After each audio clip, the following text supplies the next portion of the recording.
Zawsze jak się patrzy na filmy takie romantyczne, to oni są zawsze jakąś taką szczególną parą i mają taką szczególną tą miłość i to ich życie miłosne jest takie fascynujące. I zawsze pojawia się pytanie, no dobrze, ale jak to zrobić, żeby to było u nas? I właśnie o tym Ci powiem w tym odcinku.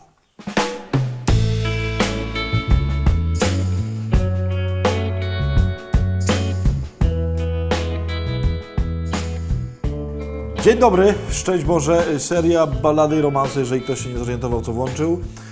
Dzisiaj, moi drodzy, zgodnie z zapowiedzią, trzecia, ostatnia część trylogii zasadowej, czyli ostatnia zasada randkowania. Jak się łatwo domyślić, oczywiście zasad pewnie jest 170, ale w związku z tym, żeby nie było o tym za dużo odcinków, to tylko 3 zasady, dzisiaj trzecia.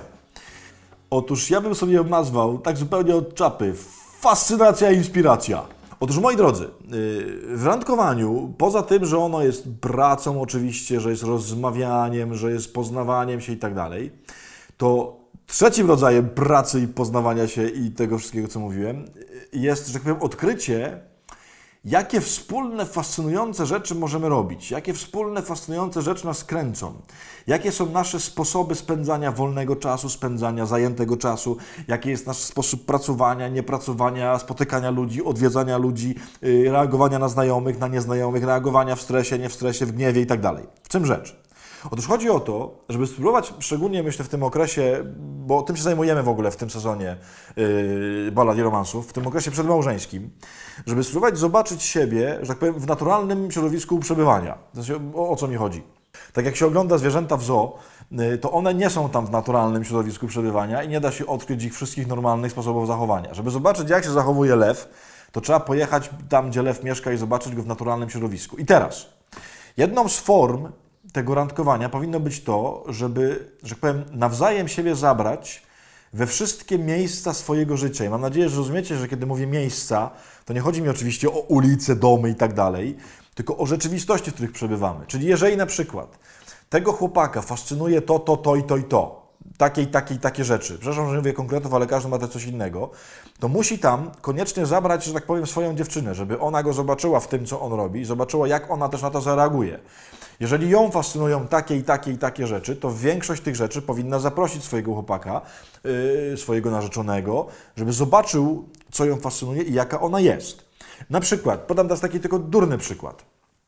Jeżeli na przykład podstawowym sposobem spędzania wakacji tej dziewczyny, to jest tylko przykład, uwaga, jest na przykład to, że ona po prostu uwielbia leżeć na plaży, uwielbia smażyć swoje ciało na słońcu przy 40 stopniach i uwielbia to robić 7 dni w tygodniu, 24 godziny na dobę, to on musi tego doświadczyć i zobaczyć, czy on to przeżyje razem z nią. Dlatego, że tak będą prawdopodobnie wyglądały wszystkie ich wakacje, a przynajmniej ich część.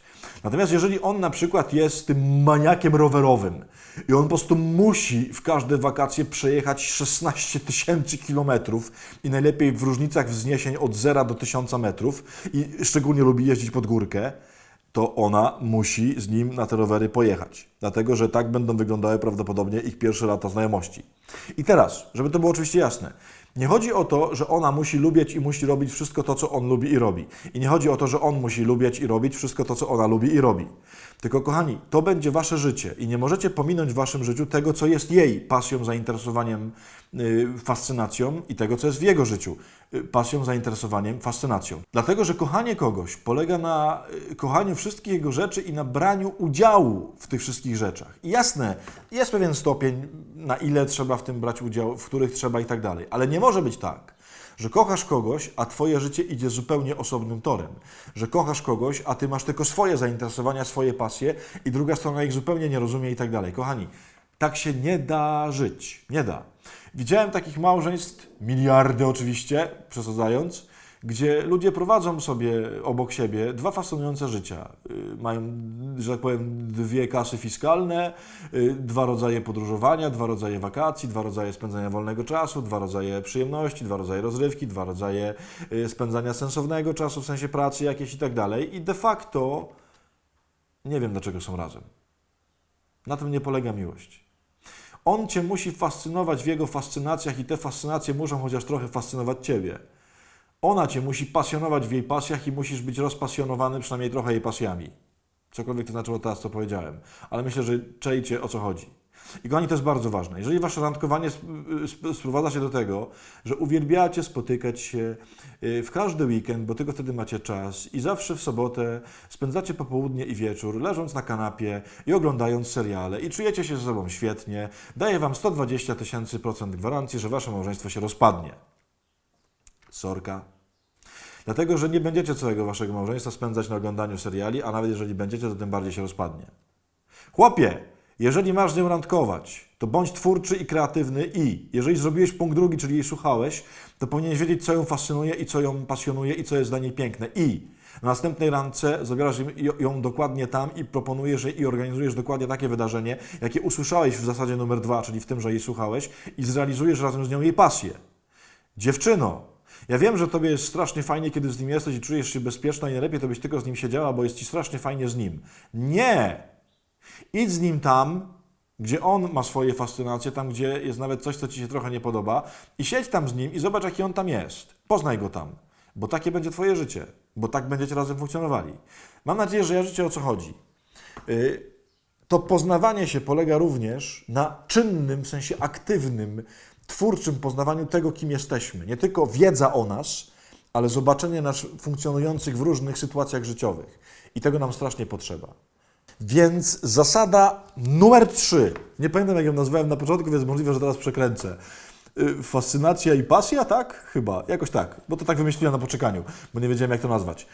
Pamiętajcie, zobaczcie siebie w naturalnym środowisku i nauczcie się być w tym naturalnym środowisku, dlatego, że drogi mężczyzna, będziesz się musiał smażyć na plaży przez tydzień razem z nią, a ty, droga kobieta, będziesz musiała siedzieć na tej oponie rozgrzanej i jechać przez pół Europy na tym rowerze, bo inaczej to się nie pokochacie.